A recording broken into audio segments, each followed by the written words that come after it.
The legal aspect of blockchain technology. Blockchain is a new technology. That's true, but on the other hand, it's the technology based, which is the basis for blockchain, is older than we think. I will come back to this later. Blockchain, whole technology will transform the existing businesses, will change some models, and I'm sure also from the legal perspective, you will see that afterwards, and will create some significant challenges for us lawyers, and also for accountants, advisors, for everybody which is involved in this, because we need to find new solutions. We need to think differently as we did before so far. I will give you an overview of the following topics. I will provide you a definition of the blockchain technology, the basis also, the technological basis. IP rights is a very important topic. Regulatory compliance, what are smart contracts, digital identity, liability, jurisdiction, governance, privacy, best practice, and some words about the future development. How does a blockchain work, or what is a blockchain? A blockchain is a decentralized distributed ledger technology. What is that? You may ask me, but let's go back to the usual way to store data. Data, when you store that physically, there is someone who stores that. There is a person responsible, he keeps it, he keeps a folder physically. So, and then you have access to this folder. This person grants you access or not. That's how it works. That can be an accountant, there can be a lawyer, whatever, an escrow agent for that kind of things. He has the access to the physical folder, to the data, to the documentation. Now, with the distributed ledger technology, there is the change, and that is what makes the blockchain wealth, is that we have a record keeping, but not only one person is taking care of that. It's decentralized. So every participant of the blockchain has access to the data. So it's not only one person who has access, it's the whole, all parties involved have access to the data. So transactions on the blockchain are transparent and also traceable. So that is the way how a blockchain works, and the data is stored in blocks. That means that whatever is added or not or changed is chronically added as a block. So you really have to figure that out in a way that you see there is another block, another block, another block, adding and adding. So you see, as a participant of the blockchain, you see how the whole data changes. That's the essence of a blockchain. So the blockchain uses this distributed ledger technology, but not all distributed ledger technologies or ledgers are blockchain. So that is the difference, and so that is how it works, and that is the decentralized aspect of that. So the blockchain is important regarding the access. Who has access to the blockchain? That is important to set up because this is also then we come later to that.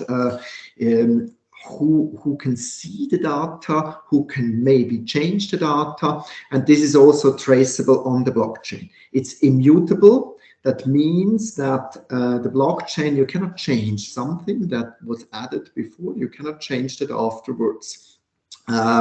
You're in in a normal distributed ledger, you can change that, but the blockchain, and that is the most important thing, is not mutable. So it is fixed, and that's what it makes so worth for transaction, because we have a technology which cannot be changed and is traceable, especially when you are coming from the litigation. You see this kind of, when you have M&A litigation, for instance, you have to figure out who had access to data, what happens, and did he really check that, and all these kind of things. When you remember this kind of litigation,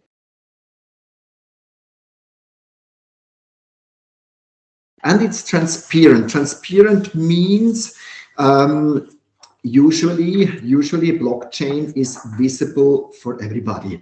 It is public, so everybody has access. Certainly, there are blockchains who are not transparent, in a way that the permission is granted only to certain people, which is defined at the beginning of the blockchain. But that is also from the original way how the blockchain was set up. It should create transparency. Certainly for different kind of transactions, like M&A transactions or other transactions, it's not the key topic, or not the key thing a blockchain shall provide. But from the original thoughts, it is transparent. What are the benefits of such a blockchain? We have security. When you see from the technical point of view, there is a transparent and a real-time adding of information.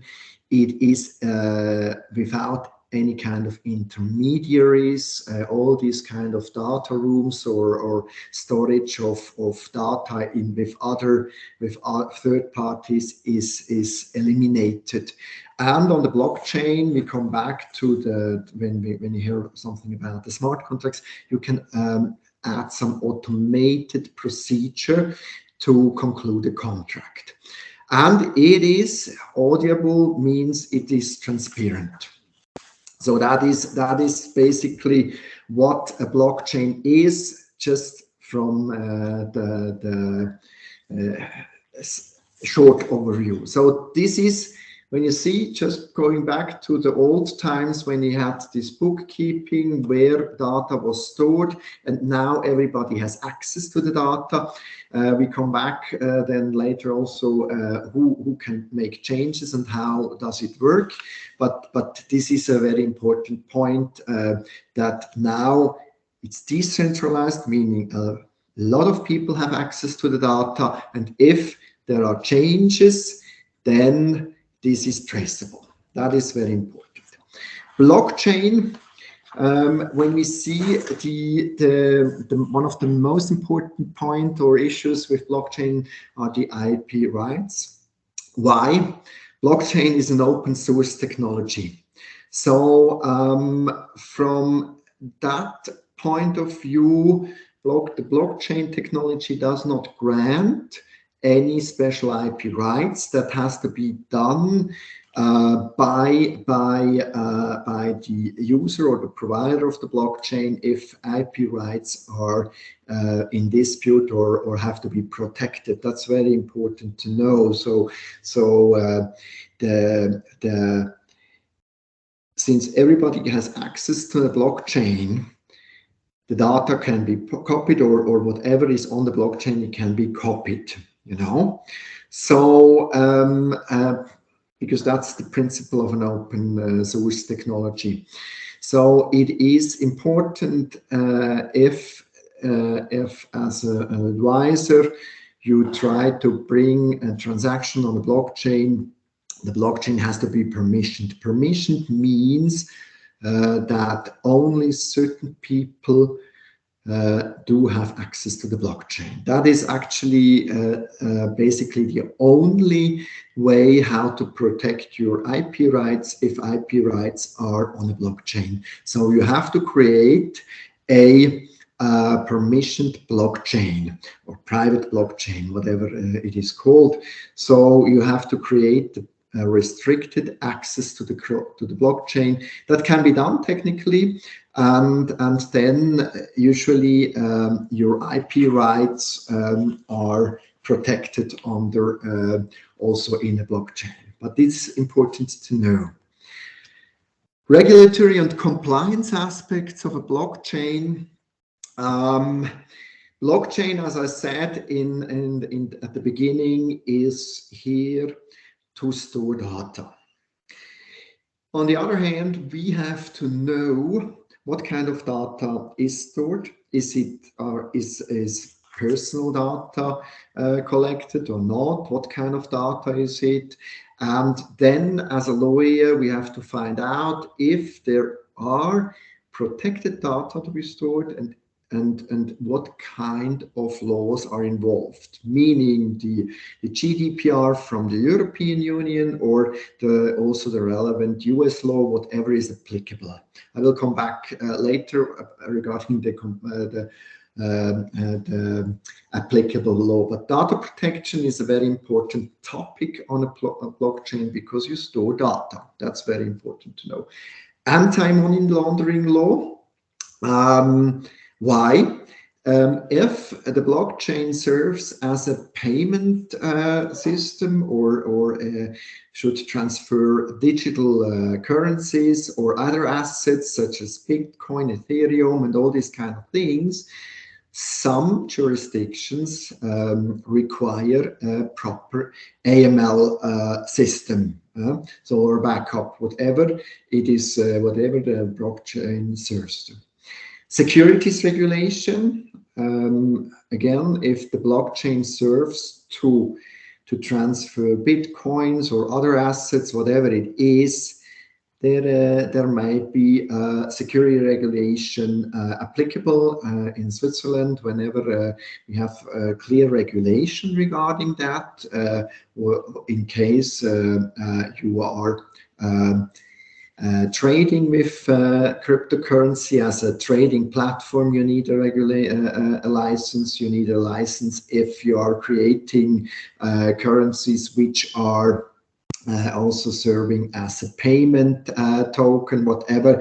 It depends on the background or what is the purpose of the blockchain. And certainly tax law. Tax law may be applicable whenever you do some turnover over the blockchain. And there is also, that's a huge discussion going on, what kind of law will apply on the blockchain itself. And we have to always think of the tax law, certainly. Smart contracts. Smart contracts, you heard about that. That is not a contract. It's a computer program. A computer program is that designs to execute the terms of a contract automatically without any need of intermediaries. And these contracts are then stored on a blockchain. That is actually why a smart contract is always connected to the blockchain. That's the idea behind smart contract and blockchain, but the smart contract is more the software to create that and stored on the blockchain. And then you get a code for them to verify the whole transaction. It's a transparent and also cost-effective way to conclude contracts. What are the legal aspects of smart contracts? We have basically the same legal aspects in usual or normal contracts, meaning when is a contract valid? These are the normal rules which apply there, meaning when Swiss law is applicable, we have to observe the Swiss rules. If it's Dubai law, then this rules. And so therefore, when you create a smart contract, you always have to figure out what kind of law is applicable, and you have to create the smart contract or the whole procedure that this is compliant with the respective law. We have liability and responsibility regarding the smart contract. That means there is the provider who is setting up the smart contract is also liable in case the smart contract does not work. So we have a software, we have the normal software liability, which is usually applicable in this kind of contracts or using software. IP rights, data protection, and regulatory compliance are the same issues as we had in a blockchain usually. What kind of data are stored connected with a smart contract? We need to figure out which law is applicable, how can we protect the data, what kind of rules are applicable, regulatory compliance. For instance, if there are financial contracts based on a smart contract, then we need to observe and comply with regulatory compliance. That's very important to know. So we have the same rules with smart contracts as in the normal legal world. The digital identity, that's a very important point connected with a blockchain. The blockchain allows you also, allows you to collect personal data and to identify the user individually and uniquely. So that is a real advantage of a blockchain. That grants you security. That means via these algorithms, which are based in the blockchain, the personal data is secure and tamper-proof. So it's really, you can create your digital identity, which is proved and secure. But on the other hand, as you can imagine, we have privacy matters. Who has access to this personal data when this data is used on the blockchain, and how is it protected?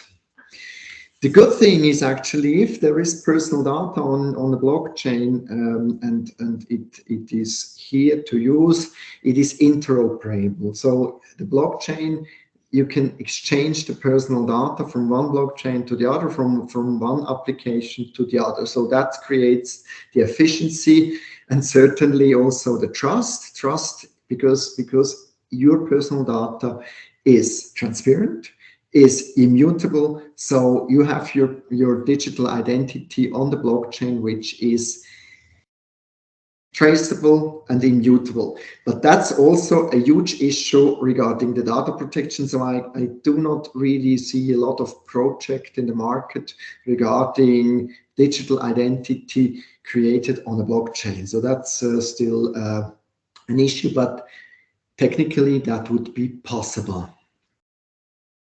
Liability, responsibility, we have also maybe mainly the same topics as we have in the general application of a blockchain. What happens if there is an error in the code, for instance, in the smart contract, or what happens if disputes arises? Smart contracts therefore provide dispute settlements just to avoid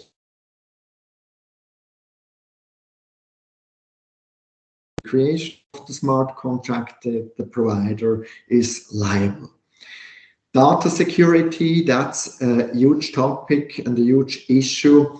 We know that sometimes blockchain can be hacked. So there's also the provider of the blockchain is liable. IP rights, as I already said, regulatory compliance, the same topic. You're liable as a provider of a blockchain to comply with the law. I come back to the applicable law. Cybersecurity, that's what we all know. It has to be addressed, that your system, your blockchain has to be secured. Now, that is a real battlefield at the moment, the jurisdictions and how to govern such a blockchain, because there are not really many laws where in the market or already created to have a clear approach to a blockchain. There are some aspects like the security trading, like issuing of coins, which are regulated. But the idea of a general approach to blockchain is not really advanced. What kind of law is applicable? This is difficult because we know the usual principle of international private law, where the applicable law, if there is no choice of law, is determined by the party who is providing the more important service. That law is usually applicable.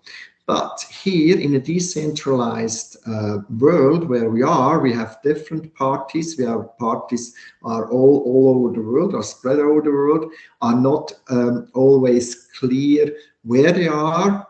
So the ideas of the traditional ideas how to determine the applicable law do not really bring us a solution which is really good at the end of the day, because we can't find it. And usually when this kind of things are coming to court, the court does not know where the server is or where the data is stored. That could be also an idea. You say, okay, where the data is stored, actually where the server is, we go there. But this is also not a solution. So there is a huge discussion, interesting discussion, how to determine the applicable law. So the people who are fan of this blockchain idea, they came up with the idea of a lex cryptographia, meaning that they are creating their own law. It's difficult, and there are also discussion how this should be created, and there is not an end solution.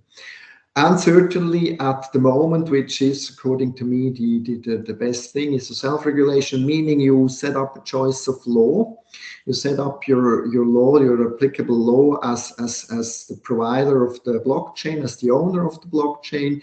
You do that, you say that law is applicable, but you have to bear in mind also the rules we have regarding choice of law. We have limitations, restrictions. For instance, labor law in the continental European view, you cannot choose another law, so than the law where you are working. So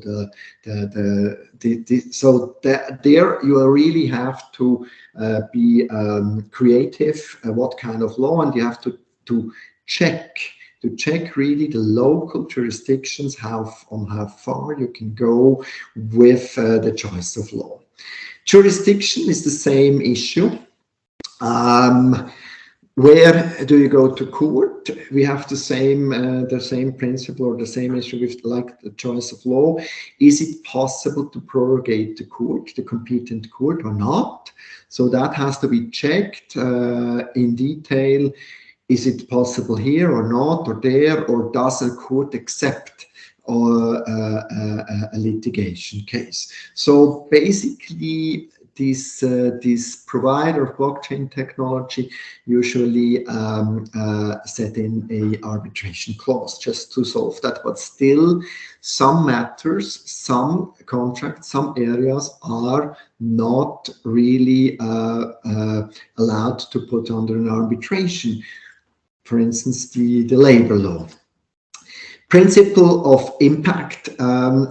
We have the same issue also regarding the governance or regarding the supervising law. So what kind of law is applicable for what you're doing on the blockchain? If you provide financial transactions on the blockchain, it has to be set out or examined.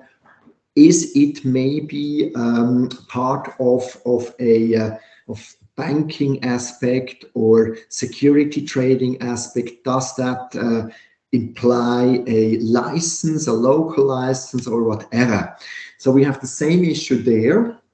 And here we cannot choose a law because that are the governments of each country. They regulate their financial market, for instance. And you cannot say, okay, for this kind of thing, we would like to choose a law which is favorable for financial transactions, for instance. That is not possible. And here we have to be careful because usually the local laws of these countries, they are operating with the principle of impact. So meaning that wherever the transaction or whatever you do on the blockchain has an impact in that country, the local law is applicable. So that's very dangerous, and you have to be careful with respect of that. That has to be checked as well. Privacy, another topic of a blockchain. We heard that many times now, that the data protection is an important point because you store data. On the other hand, usually the participants of a blockchain use a pseudonym, and then that is for certain kind of transactions or blockchain transactions, that is something which is an advantage, but sometimes not. But that can be also regulated in the blockchain itself. And certainly the privacy regulations, data protection, and what kind of privacy rules are applicable, that has to be checked also with all kind of blockchain transactions. And here we see also a clear development, especially in Western Europe, that we have a certain adjustment of the level of data protection. So in most countries, the level of data protection is quite similar. That makes this kind of transaction easier, because when you know you fulfill the local data protection law, you know that you fulfill maybe also the data protection law of your neighboring country. Best practice. When you set up a blockchain-related agreement, you have to consider all these points, as I said so far. You have to determine the key terms. You have to determine what is the blockchain here, what is the distributed ledger, what kind of technology used for the contract. You have to identify the parties, scope of the agreement, and then D is an important point, the intellectual property rights. As I said at the beginning, who is the owner of the intellectual property rights? That has to be clearly drafted in a blockchain-related contract, intellectual property rights. Here we are quite free that as a lawyer to set up rules as we think are good. Liability, responsibility, the same thing. Who is responsible for an error or for malfunction, and how does it work to fix it? Dispute resolution, good and efficient way to resolve disputes is a key aspect of a blockchain related contract. And there I would so far really recommend this mediation, arbitration, conciliation, dispute resolution possibilities. Data protection, that has to be addressed as well.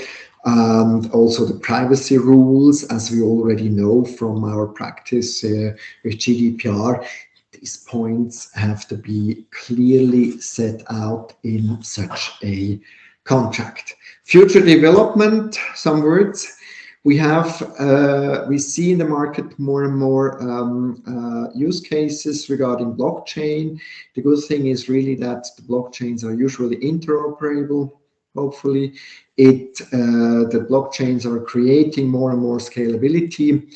Privacy security is, on the other hand, a hot topic. The regulators are really deep into that, and certainly also the regulations regarding especially financial aspects of the blockchain transactions. That's a hot topic because the states now see what can be done on the blockchain. The last topic is sustainability. Why sustainability? The blockchain uses a lot of energy to make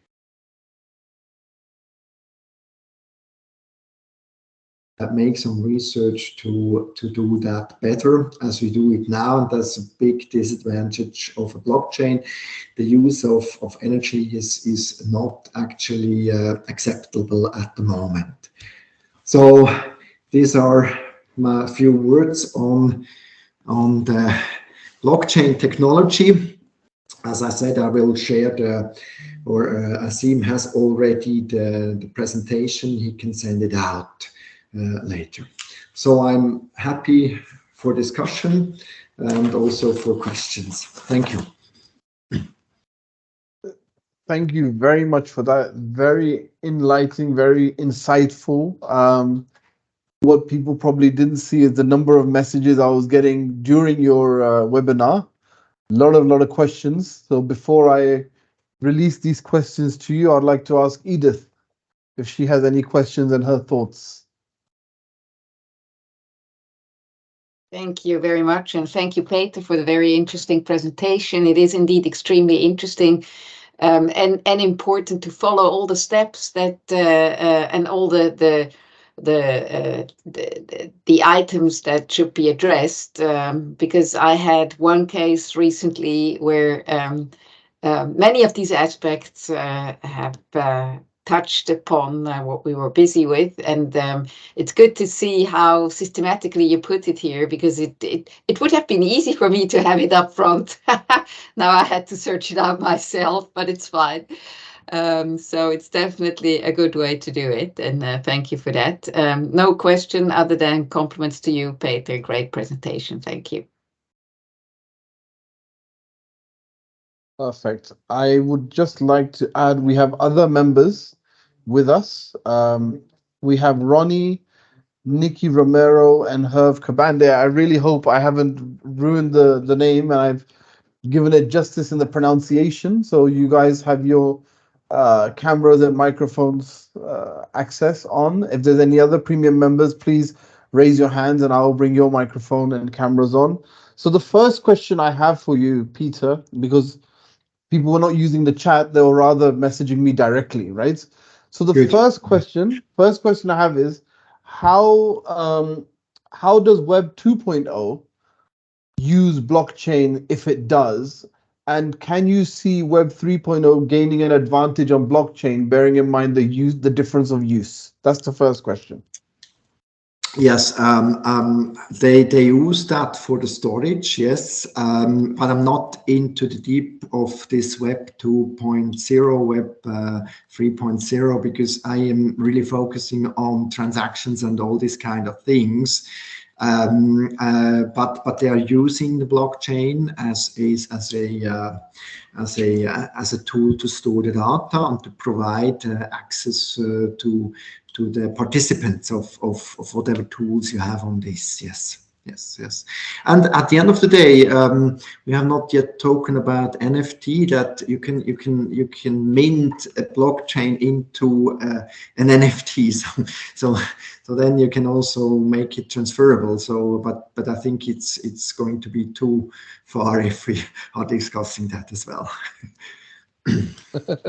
You're right, because the messages I've got, they're kind of, I'm sure you will understand what they mean, but I'm the messenger in this situation, I assure you. So one question was, what relevance does ICANN, what relevance do they have in the use of blockchain, and why is it that TLDs are being sold as a blockchain method but not being accessed to Web 2.0? That is, I mean, that's a technical question. I cannot really answer that. That is nothing with the legal aspect to do. But from as far as I understand the whole thing, that would be possible. But it's up to their decision to do it that way or the other way. I think it's still it's a business decision or whatever I can say. It's not a legal decision, unfortunately. I mean, the blockchain technology goes back to 10, 15 years. And when we see for what it is applied for is just a small portion of what it can be done.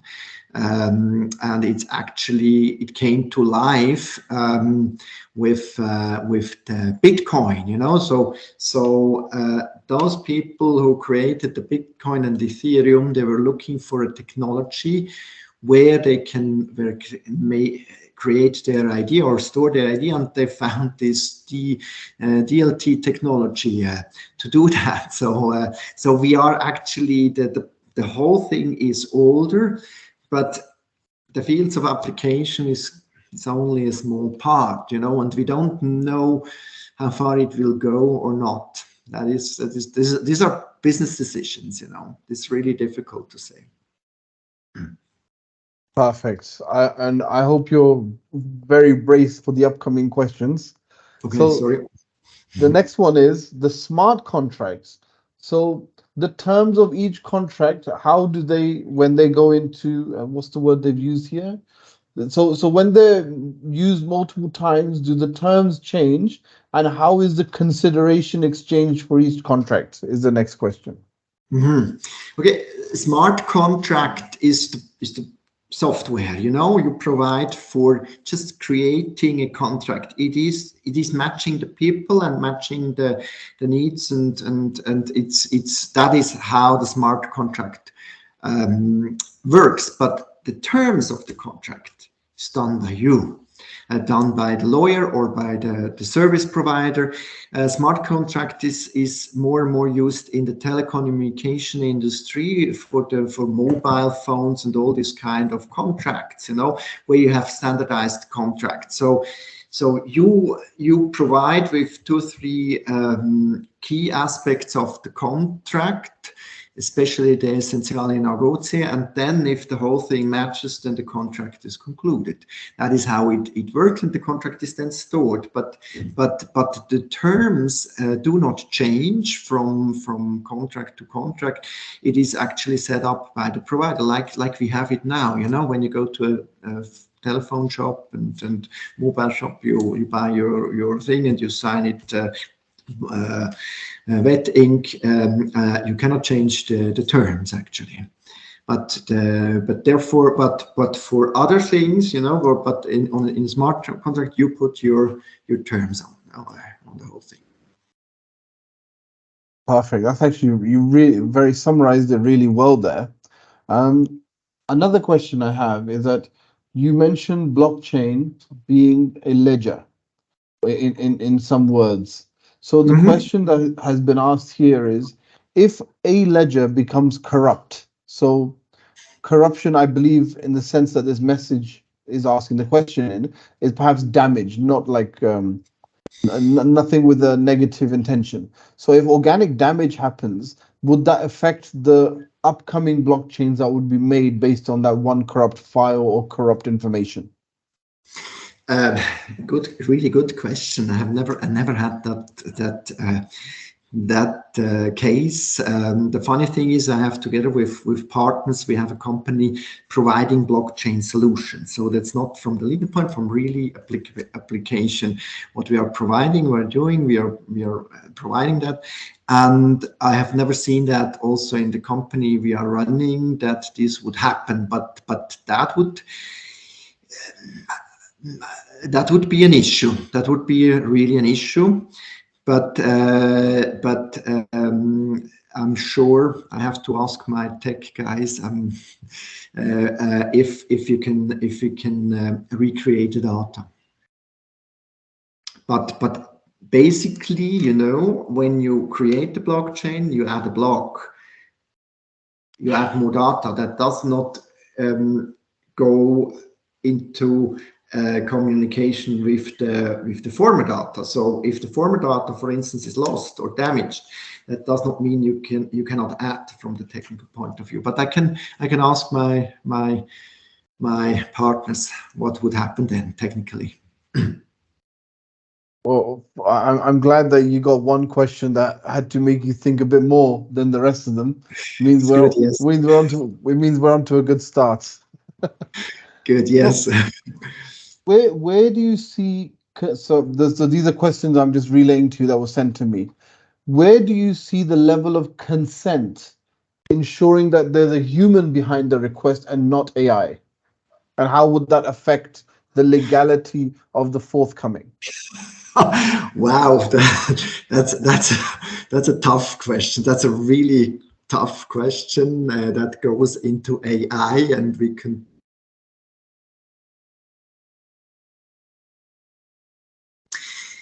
You know, we are discussing this aspect, how far we can put in AI to facilitate the blockchain. And the smart contract you don't need because that's automated, but from the idea that a blockchain so far is when it's permissioned, you know, meaning you only closed circle, closed user group has access to the blockchain. So there you see that it is quite clear and regulated, and then you can also, I mean, you have human beings behind to add new data, but from if also AI would be possible, I mean, technically that would be possible for whatever application it is. I think for all these kind of consumer contracts could be a value. Because then you can facilitate, make it faster, cost effective to put all or to organize the whole thing. That could be a good point, yes. But for usual normal transactions, I don't believe that the parties would accept that. But the question is, can the parties, you know, for instance, in this closed user group, can they realize that one party is operating their contribution by AI? I don't know. Good topic. Good topic. And I received another question. By the way, other people are free to put it in the chat if anybody has more questions. I'm almost halfway, Peter, so don't worry. Okay. Someone asked this process of minting that you mentioned. So who regulates minting, and what is the process of ownership? Minting procedures are so far not regulated by a government. It's only the trade of NFTs which might be regulated.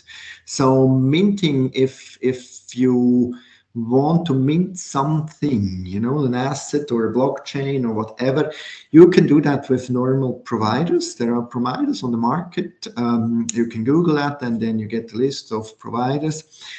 Or you can do that on your own. Huh? You can also do that on your own. There are software doing that on your own. So only the product, if you trade the product, the NFT, that could be regulated. And the ownership is actually the for instance, if I try to convert an asset into an NFT, then it's still the NFT is still mine, I would say. And also from the blockchain, when there are multiple IP rights concerned, that is an issue. That is an issue then, because that doesn't mean that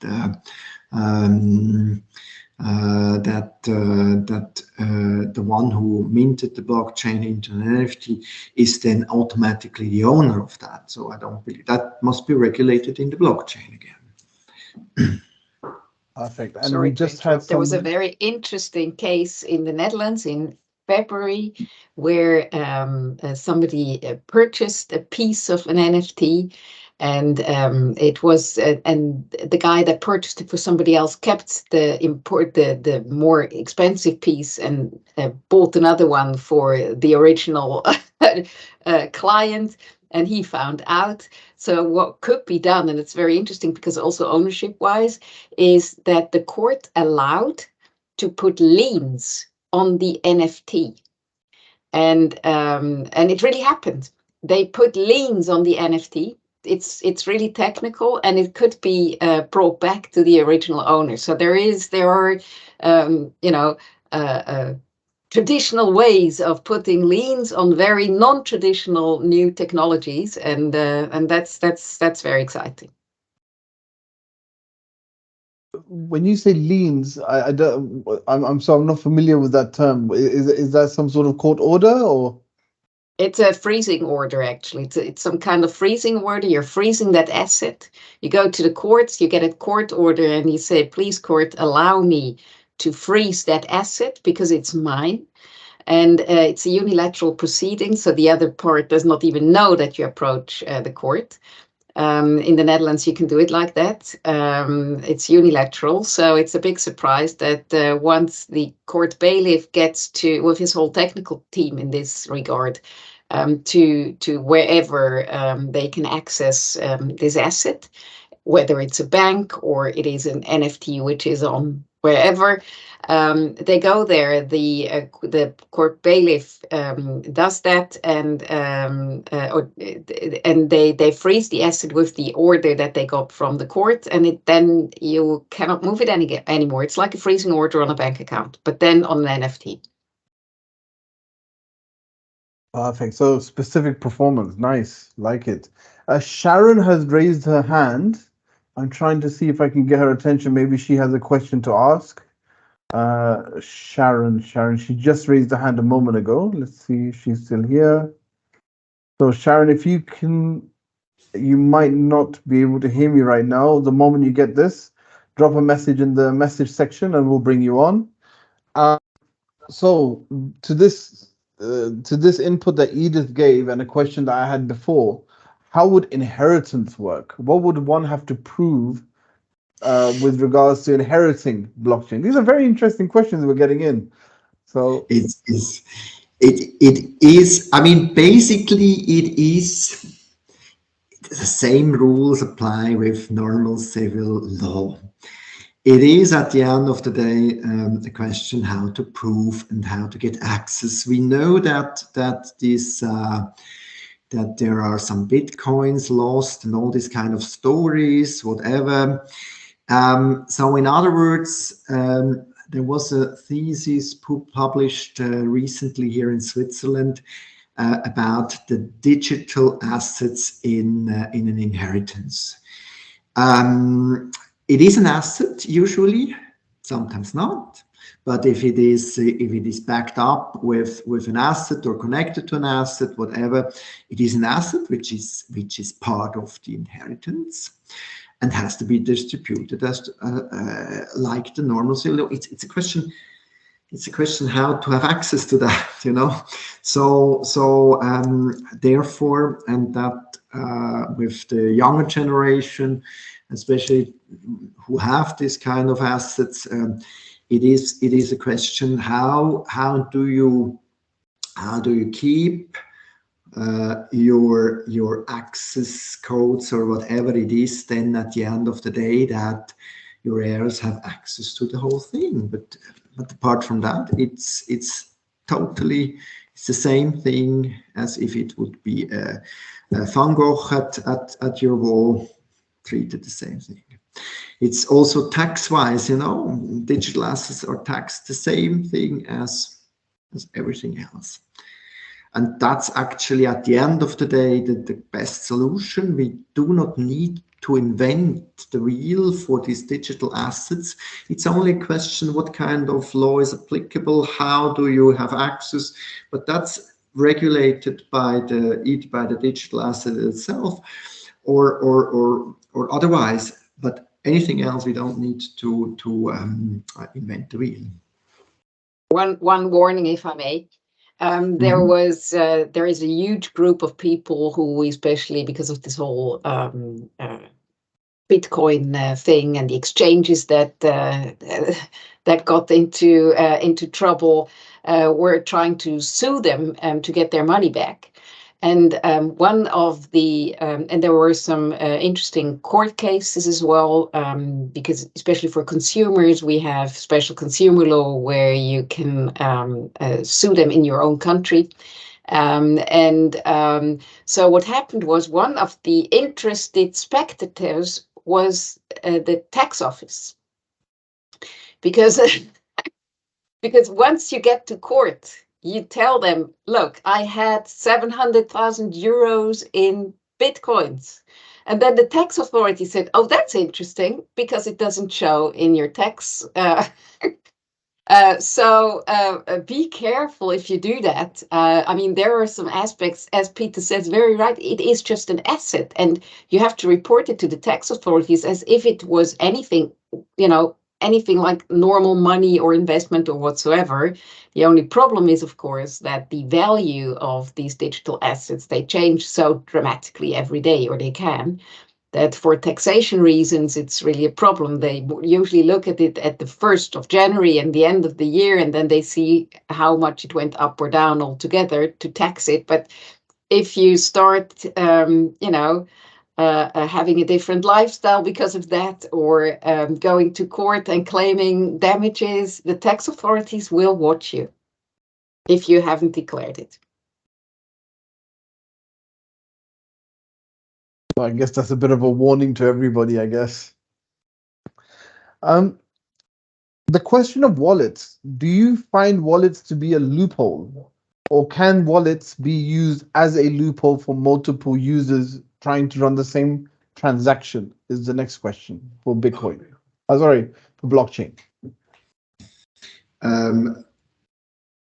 The wallets, I mean, you need a wallet in a way, you know, for the access, but I can't see why this should be a loophole, because I mean, I don't believe that this is a loophole. Just need to think of that, but from my point of view, it's loophole in the sense that you want to hide assets, or in which sense? You know, we had recently in Zurich the case when it should be something to hide. You know, we heard also in this Bitcoin transactions that it cannot be traceable. But when you have the access to the wallet and you see the transactions, you have the first transaction, you have the whole chain. So there was a case from the Zurich police. They could trace the whole Bitcoin transactions, because when you have the first transaction and then you have, I mean, in this case there was the police had access to the wallet, so they took the iPhone and the guy had to disclose the access codes and whatever, and so they had after that access to the whole transactions, because that's the whole thing from the blockchain. You know, that's it's with a Bitcoin you cannot hide money at the end of the day, because on the blockchain it's immutable. That's the whole thing. You see it. It's only a question if it's pseudonym or not, but that can be, and I think more and more that the jurisdictions will force the owner of the pseudonyms and all the provider of the blockchain to disclose the real name, And especially in Bitcoin transactions, due to all these AML requirements, you need to identify the party, So that's at the end of the day, it will be disclosed. It can't be a loophole. Well, there is one option. There is one option. You can take a cold wallet. You can make it a cold wallet, meaning you put the whole thing on a USB stick. That's, let's say, the translation of a cold wallet. You put the whole thing on a USB stick, which is called a cold wallet. And then you can take it and, wherever, and nobody has access to it because it is not connected to the internet. But once you want to exchange it into fiat currency, well, then it will show up again. And but in this intermediate time where you have it on a cold wallet, nobody can follow it. But for the rest, it is totally followable every single step. But that is one of the ways people treat it. But in the end, once you want to exchange it, it will pop up again. Yeah, and these cold wallets are really that's what you need read in the newspapers. That's the sticks who are disappearing or popping up after years. Oh, I have some bitcoins on.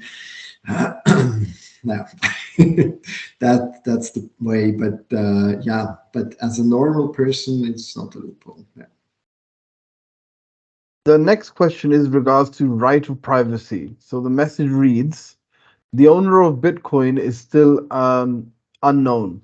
So what is the legalities and right to privacy when it comes to the growth of blockchain? No, I mean, certainly I would say it this way: the owner of a Bitcoin is anonymous or pseudonym. It's not disclosed to the other party. But in the regulatory field, all kind of Bitcoin, cryptocurrency exchanges or whatever, they need to identify the participant of that. That's I can't see that anymore. That this is all anonymously done. So when you get access to Binance or whatever, you have to disclose who you are. It's a normal identification procedure. It's done online. You have to show your passport and all these kind of things. You cannot have access to that anymore. I think that's over. And this last question, which I have, and I'm almost certain is the last one, and this was for Edith as well, before she runs to another call. Have you experienced a virus on blockchain? Me personally not, fortunately, but certainly that's all these cyber attacks, viruses, that's a huge issue. That's a huge issue. I could connect you with my tech guys, how they do that. But that is the issue. That's also a disadvantage, the sustainability and also the cyber attacks on blockchains, certainly. One short answer before I leave. I really have to run, but this is too interesting. What we did in a contract with respect to this whole blockchain technology is that because of the hacks, not the viruses, but because of the hacks, let's say, these are already, they happen. We put into the contract where the risk lies in case of a hack before the coins or tokens or whatever it is are transferred to the owner where they should be. So you have to take into consideration, that's one also in your presentation about risks, where is the risk and who bears the risk. You have to think of when it will be hacked and who has to pay the damages for it, because it can be hacked. It can. And therefore, you just have to say, okay, if it is hacked before then, you have influence to make sure that everything is safe. So you have to pay the damages. And if it's afterwards, well, too bad. Then I should have watched my wallet. So, and with that, thanks again, Peter. I'm sorry, I really have to run. Great presentation. We'll be in touch anyway. I'll come back to you later on. Thank you all. Thank you. Thank you. Just run. Bye-bye. Thank you for that, Edith. Thank you very much for that. And I believe that wraps up our webinar, and we'll continue this with our members now. So, any final words, Peter? No, actually not. It was also interesting for me to answer these challenging questions. Sorry if I could not answer everything, because this is really a running target, as you say, but always as a principle, we don't need to invent the wheel.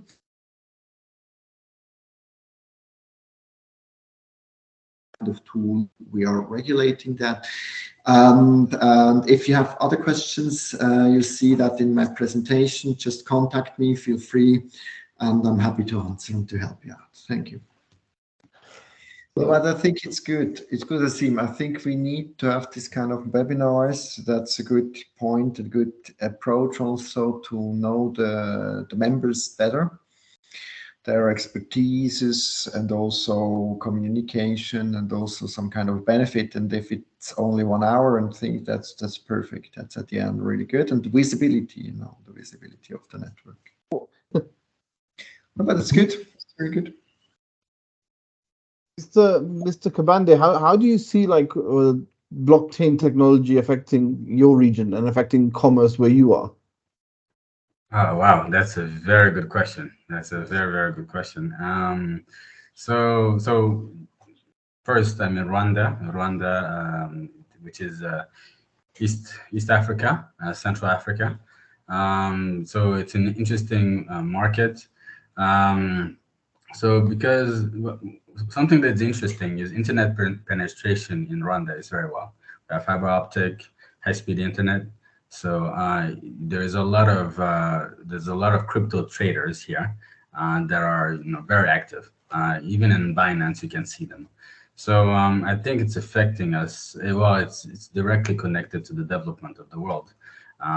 Interestingly, this is a new technology, but due to COVID, I think it has accelerated this technology as well, and it's becoming more and more mainstream. I don't have to tell you guys this, What is interesting as well, though, I must say, is its impact on the local fintech sector. I know, so here in Rwanda, we use mobile pay that is called Momo. In Kenya, it's called M-Pesa. They're now trying to work on transitioning this, so making your wallet directly connected to your mobile wallet, your mobile cash flow. Yeah, so that's interesting. That's where I think it's going. From a corporate or a wealth management perspective, it's also an interesting place because a lot of African investors and professionals are generating income, but they have a hard time diversifying, and this could be a potential route for them to go through. Yes, yeah, that's my 2 cents. Yeah. We have a nice project in Burkina Faso. We're waiting for some funds from the European Development Bank to develop that, just to store contracts on the blockchain, so that the people don't have printers, printing out and sign it wet ink, So in this country, and the internet connection is everything, and it's much better than everything else. And people have an iPhone usually, or a smartphone, whatever, to conclude contracts. And this is happening more and more, that they have to do that, and they do that online on their thing, and it's stored for them, and they can share it, and all these kind of things. That's the idea behind. The government is really into that, because they know that everything else takes too much time. So the economy needs more written contracts, and people cannot print it out and wet ink. That takes too long time.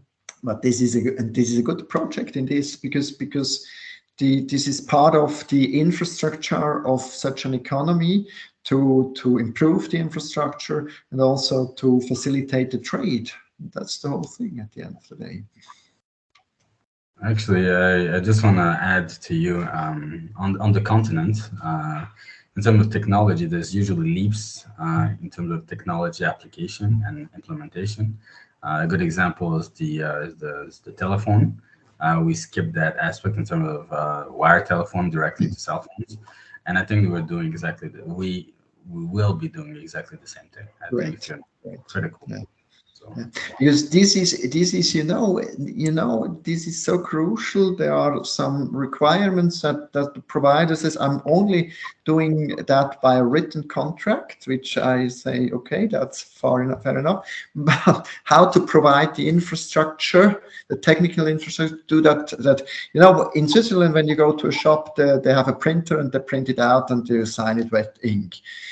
But how many shops in Burkina Faso or in Rwanda have a printer, and if you do that online and you do it in a secure way, that's it at a cheap costs. You're improving the business, you're improving the economy, you will facilitate trade and all this kind of thing, which is so important at the end of the day. Yeah.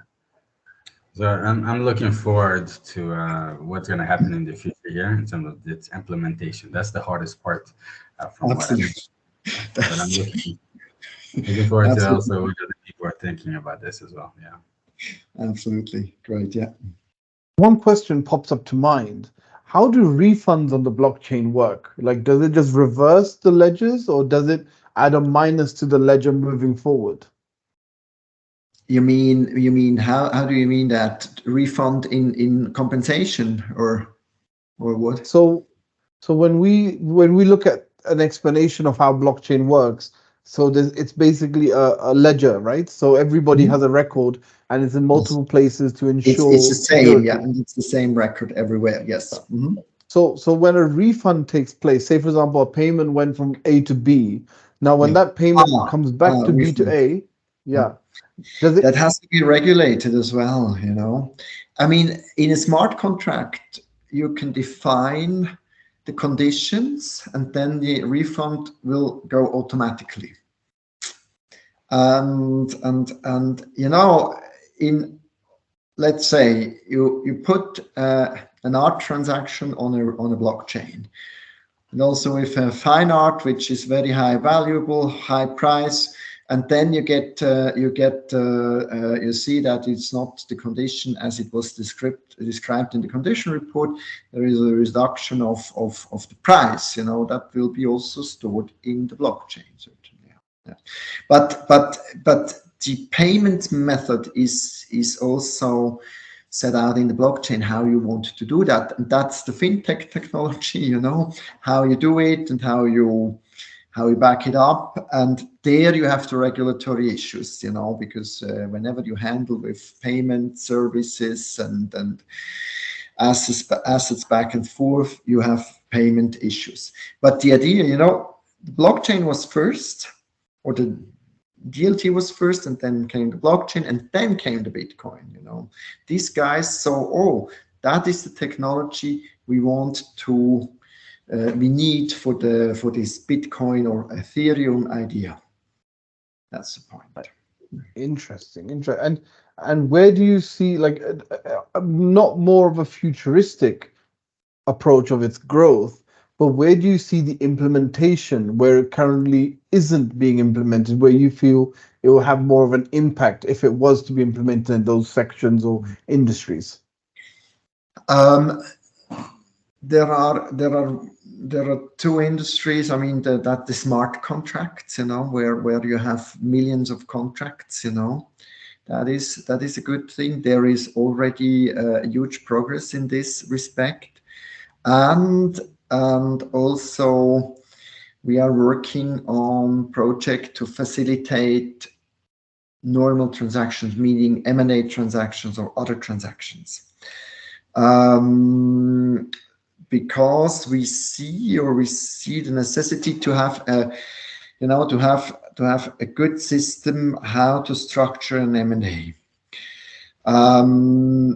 So that when you want a seller, now you create the data room, and then you grant access to the data room, but you don't really have the control on what they checked. With blockchain, they know, you know it afterwards, for a litigation case. And that is a good example. And the third example, what is really also what we are looking for to implement or to provide services is construction industry. For instance, you in Dubai, you have that many litigation cases in construction, so you can create your blockchain that that the guy who is responsible for whatever he puts in, I did deliver that, or I did that and that and that and that, and you see on the blockchain, he did that, so he checked it. It's like the written reports or whatever you do it now, it's all on the blockchain. And the guy who is leading the whole construction site, in the evening he puts in, tomorrow we have to do that, and it will be addressed to this and this guy, and if this guy did not check in the morning at 7 o'clock, I have to do this and this job today, the guy who is the supervising guy can go back and say, listen, you have not checked that. So it's all kind of a traceability. So there are many other things, but this is the 4 aspects I see where we really have an improvement of the whole thing. And when you see the litigation cases about construction, it's all about when did you prove that this is missing or that went wrong or blah blah blah. It's clear if a door is not correctly fixed and or if there is a scratch in the wall, it is clear. But who is at the end of the day responsible? Was the report correctly, or was this kind of thing fixed in at the correct time, or all these kind of things, you can avoid. Do you see smart contract giving rise to smart litigators? Maybe there you have the AI,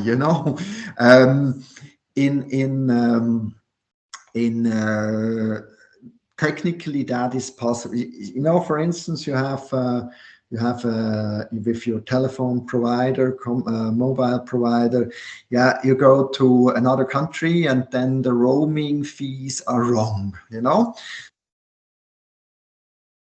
sorry, you make a complaint and you say, okay, the roaming fees are wrong because in this country I got an SMS, these are the fees, and you see it does not match, and you actually, AI is possible to see if that's correct, what you bring. So that could be implemented.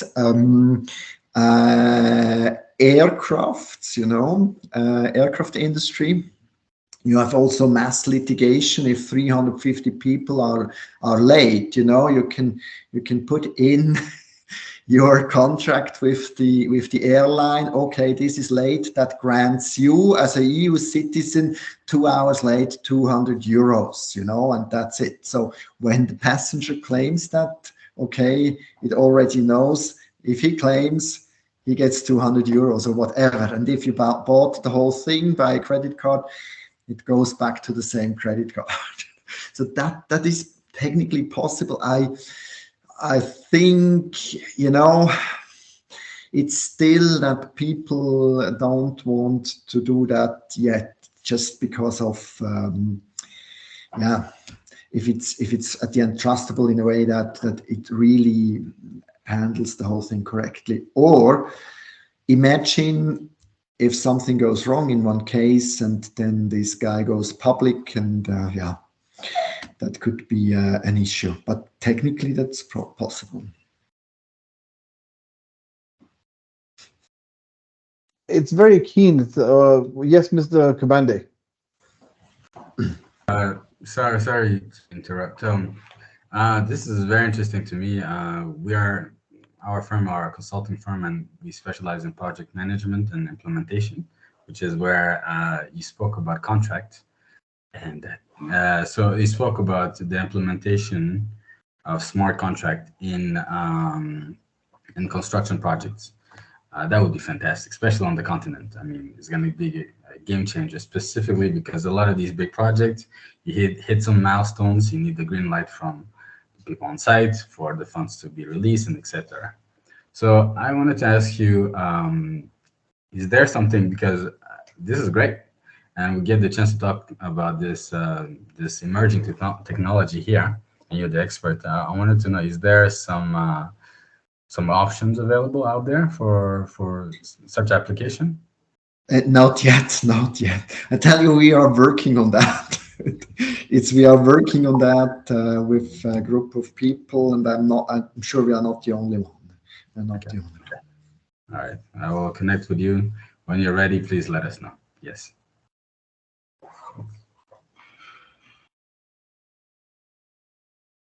I was actually listening to that from afar. I just had one quick question to ask you guys, really briefly. When you look into blockchain technology crossing borders, how would this fare when it comes to jurisdictional regulations?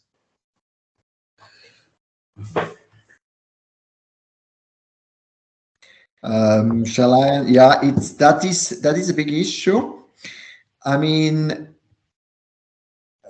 from the European perspective, I can only, because I'm not familiar with other laws, but from a European perspective, there are fields of application with mandatory law and fields of application where you can choose the law. So most of the cross-border transactions are take place in the area where you can choose the law, and therefore that's how you solve it. But still also in Europe we have some strange jurisdiction where for certain fields of application you cannot choose the law, so they have a conflict then, and then it comes there is a real issue. Switzerland is in this respect very, very open-minded. So we have only labor law, rental law, which you cannot choose the law, but everything else you can choose the law. And so we have an issue because it depends then with what kind of judge is taking care of the case, So if it would be a Swiss judge, for instance, he would go. We have international private law, and we see, it's only in those two cases you have mandatory law. So for everything else you can choose the law. So that was it. But if you go to an Italian judge, for instance, he says, I don't care about the Swiss international private law. I do Italian international private law, and in these fields you cannot choose the law. Although they choose Swiss law, we disregard that. That's at the end of the day how it will be regulated, unfortunately. That's why you need a little bit go back and forth and discuss that with colleagues.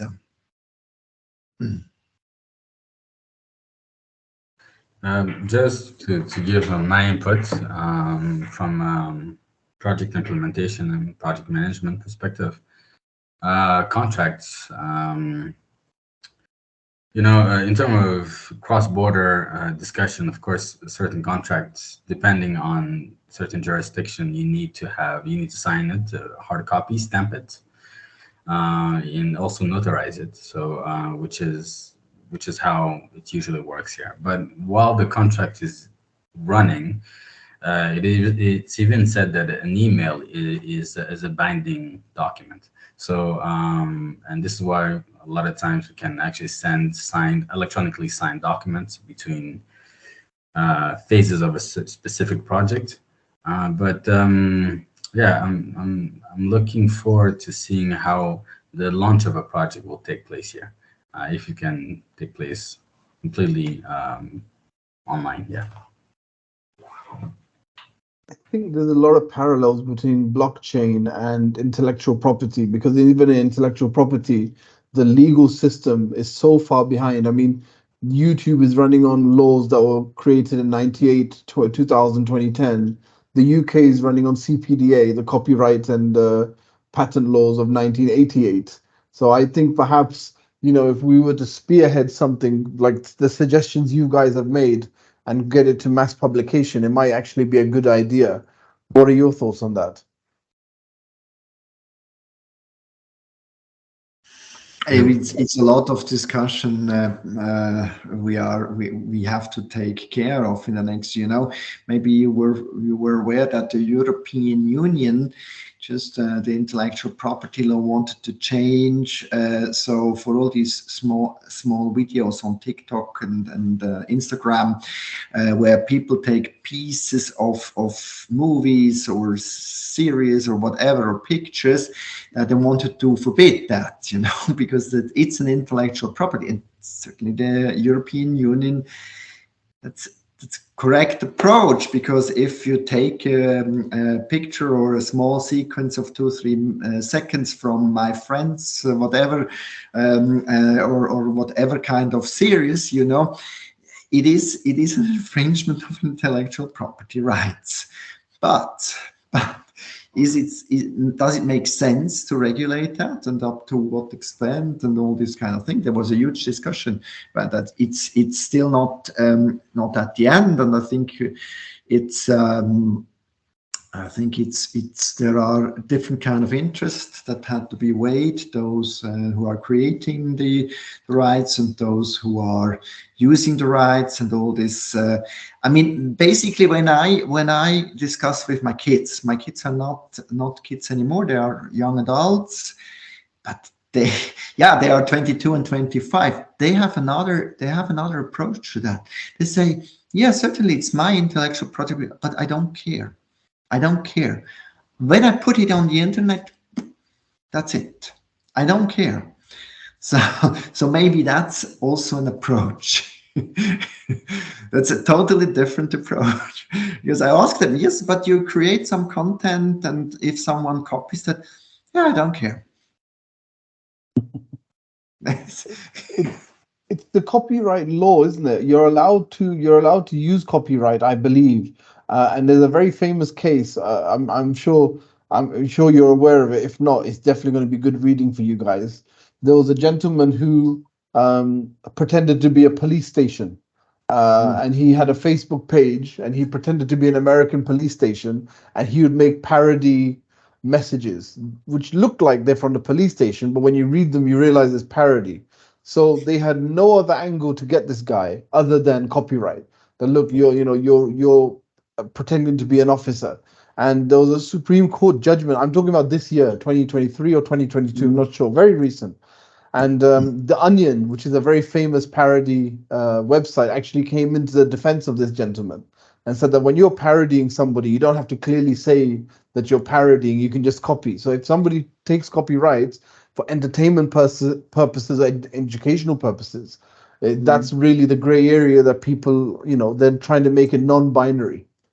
Yes, parody is free. Parody is free, but there was also last year a very famous case in Germany where a comedian took a song, quite a famous song, and changed the verses. He was condemned to pay. To pay, yeah, yes, and he said that's a parody, and so that's really a small line. That's a small line in this respect, But that's how they, you can. There is, according to Swiss law, I can only, because that's not my main topic. But when according to Swiss law, you copy 20 seconds of a music of a song, you don't have to pay for intellectual property rights. So when you take a song, you will not chase, and only 20. That's why this Instagram, these shorts, on Instagram and on TikTok are so successful, because this is people don't have to pay anything, and it's out of that. That's why, yeah. That's why, and I think it's the same in the European Union, yeah. Yeah, I mean, it's interesting, but I think blockchain and IP in that respect have a lot in common. Correct. Yeah. Well, Gentlemen, I have to go. It was an excellent presentation. Thank you. Looking forward to connect with you guys. And yeah, thank you very much. Unfortunately, I have to go.